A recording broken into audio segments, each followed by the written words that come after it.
Pushpa two সিনেমার premier দেখতে গিয়ে ভিড়ের মধ্যে পড়ে এক নারীর মৃত্যু হয়। ওই ঘটনার নিহতের পরিবার অভিযোগ দায়েরের পর শুক্রবার হায়দরাবাদের বানজারা হিলসের বাড়ি থেকে গ্রেফতার করা হয় আর্জুনকে।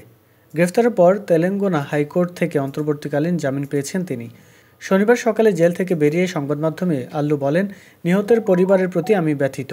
গোটা ঘটনায় শোকাহত। দেশের আইনকে সম্মান করি। কথা দিচ্ছি এই দুর্ঘটনার তদন্তে সব সাহায্য করব। এদিকে শনিবার সকালে আল্লু অর্জুন বাড়িতে ফিরতেই তার কাছে ছুটে গেলেন স্ত্রী স্নেহা রেড্ডি। স্বামীর বুকে মাথা রেখে কাঁদলেন অঝরে। স্নেহা আল্লুর সেই আবেগপ্রবণে মুহূর্তের ভিডিও নেটপাড়ার দাবানল গতিতে ছড়িয়ে পড়েছে। সেখানেই দেখা গেল জুবলি হিলসের বাড়ির প্রবেশপথে আল্লু অর্জুনকে স্বাগত জানানোর জন্য দুই সন্তানের হাত ধরে দাঁড়িয়ে রয়েছেন স্ত্রী স্নেহা রেড্ডি। স্বামীকে দেখা মাত্রই ছুটে গিয়ে জড়িয়ে ধরলেন তিনি।